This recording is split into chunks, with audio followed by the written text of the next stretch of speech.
ശിരൂരിലെ ഗംഗാവാലി പുഴയിൽ നാവികസേനയുടെ പരിശോധന. പുഴയുടെ ഒഴുക്ക് അടക്കം ഉള്ള വിവരങ്ങൾ ആണ് പരിശോധിച്ചത്.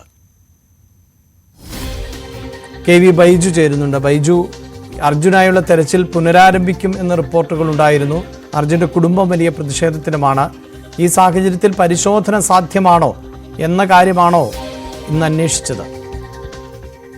തീർച്ചയായും അഭിലാഷെ, ഈ പുഴയുടെ അടിയൊഴുക്ക് സംബന്ധിച്ച് പരിശോധനയാണ് ഇപ്പോൾ നടന്നത്. ഏറ്റവും പുതിയ വിവരം അതാണ്. അതായത് ഒരു പക്ഷേ നാളെ മുതൽ തിരച്ചിൽ പുനരാരംഭിച്ചേക്കും. അതിന് മുന്നോടിയായാണ് ഈ നാവികസേന, അതായത് കാർവാറിൽ നിന്നുള്ള നാവികസേന അംഗങ്ങളിലെത്തി ഇത്തരത്തിൽ പുഴയുടെ അടിയൊഴുക്കും മറ്റും പരിശോധിച്ചത്.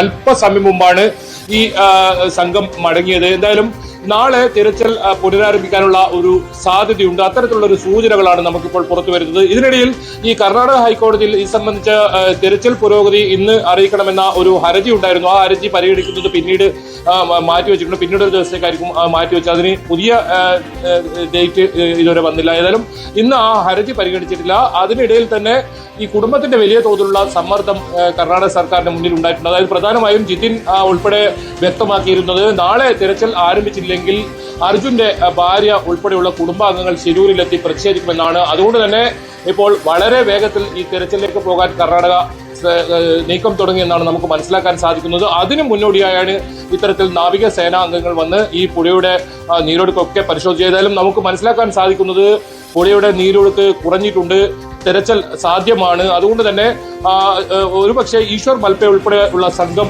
നാളെ രാവിലെ ശിരൂരിൽ എത്താനുള്ള ഒരു സാധ്യതയുണ്ട്. ഏതായാലും ഔദ്യോഗികമായ ഒരു സ്ഥിരീകരണം ഇതുവരെ കർണാടക സർക്കാരിന്റെ ഭാഗത്ത് നിന്ന് വന്നില്ലെങ്കിലും അനൌദ്യോഗികമായി നമുക്ക് ലഭിക്കുന്ന വിവരം നാളെ തിരച്ചിൽ ആരംഭിക്കുമെന്ന് തന്നെയാണ്. അതിനു മുന്നോടിയായാണ് നാവികസേനാംഗങ്ങൾ ഇത്തരത്തിൽ തിരച്ചിൽ നടത്തിയത്. അഭിലാഷ്, വാർത്തയുടെ വിശദാംശങ്ങളാണ് KV ബൈജു നൽകിയത്.